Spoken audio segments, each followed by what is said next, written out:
want to continue our coverage right now and get out to Jacqueline Quinn to give us a live update on where things stand from her perspective. Good morning. Yeah, you know, as you heard there, officials talking about how this is switching over from a rescue operation to a recovery operation at this point. But we're not seeing, you know, the strength and numbers out here diminish, because we're still seeing the response out here. Much of that focus over here towards the water. We're standing as close as we really can get right now to see all of the vehicles and response. That's where the boats have been taking off. The helicopter has been taking off right now. It's actually stationary, parked there at the area. But we had heard from the conference that they have located these two aircrafts out there in the water. That's about 3 miles away from where we're standing. This is just the staging area where all the personnel and the equipment have been coming through, but a very massive response. And I can tell you, again, going over the numbers, that they have recovered the 28 victims, including one of the personnel that was on the military Black Hawk helicopter. So the concentration of personnel, equipment all over out here on the Potomac, and we have seen much of that move in and out of this space. So I'll point out, now that we're seeing daylight, you know, all of the agencies that we're seeing out here. We know that D.C. Fire is out here, and we have had multiple other agencies, local, Alexandria, as well as the airport fire and the Park Service as well. All of this to continue looking for those who are still missing.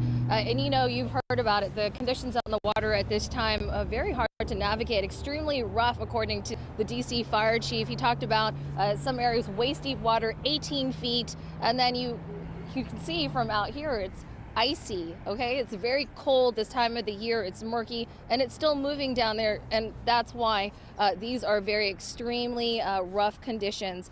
Now, it's been really just a lot of work to continue to help find these victims. We've heard about some of the anguish, some of those feelings from loved ones and friends that are waiting to learn more about those passengers that were on board that plane. No names released or yet confirmed at this time, though we did hear, at least through the U.S. Figure Skating Organization, that they have confirmed there were members of their organization on board. I'll go briefly over their statement. They talked about our skating community were sadly aboard American Airlines Flight 5342, which collided with a helicopter yesterday evening in Washington, D.C. These athletes, coaches, and family members were returning home from the National Development Camp held in conjunction with the U.S. Figure Skating Championships in Wichita, Kansas. They're devastated by this unspeakable tragedy and hold the victims' families closely in their hearts. As we mentioned, of course, multiple agencies are aware, as well as the president. He's issued a statement on this, and people still learning about this are now concerned. Perhaps they haven't been able to get in touch with a loved one or a family friend member, and there is a number to find more information on this, and I'll share that with you right now. That's 1-800-679-8215. Again, 1-800-679-8215. Again, now this is turning over to the NTSB. They're investigating, but they have been here on the scene since this has happened.